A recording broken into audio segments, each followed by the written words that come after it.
सुहास कांदे आणि त्याच्या पिलावळींना मला सांगणं आहे, त्याच्या कार्यकुत्र्यांना माझं सांगणं आहे.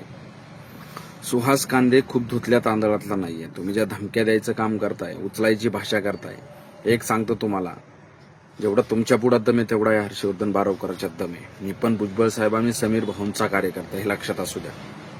आणि सुहास कांद्याला एक सांगणं आहे, तुझ्या कार्यकर्त्यांच्या जीवावरती उडायचं तू शांत बंद कर.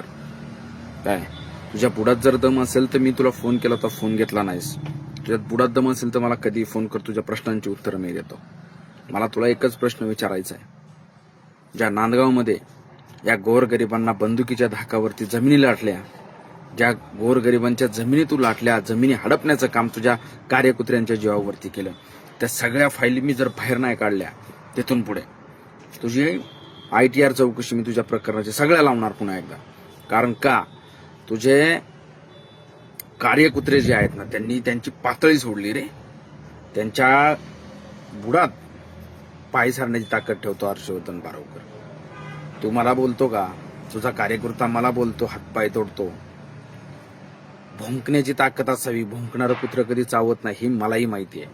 पण माझ्या बुडात दम आणि भुजबळ साहेबांचा समीर भाऊंचा सच्चा कार्यकर्ता आहे, म्हणून तुला दिवसा ढवळ्या घोडे लावते तुझ्या कार्यकर्त्यांना. तुलाही किती घोटाळे केलेत, कसे कसे केलेत. तू सख्या भावाचा नाही झालास तर तू जनतेचा काय होणार?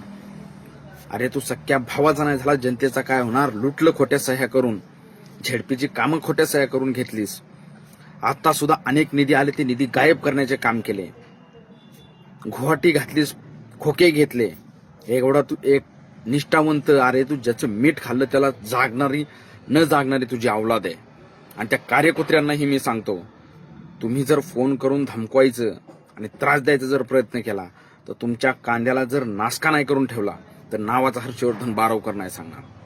आणि एक सांगतो तुम्हाला, तुमच्या कार्यकुत्र्यांना, ज्या क्षेत्राचं बोलतोय ना हातपाय तोडाच्या, ते क्षेत्र मी भोगून आलोय आणि ते क्षेत्र मी केलेलं आहे. त्यामुळे नादाला लागायचं काम करू नका. आणि येताना फक्त आईबापाला सांगून या, कारण मला घरच्यांनी सोडून दिलेलं आहे. माझा विषय संपल्यात जमाय म्हणून मला सोडून दिलेलं आहे. त्यामुळे नादाला लागताना नीट लागा. घरच्या आया बहिणींचा आणि बापांचा विचार करून माझ्या नादाला लागा.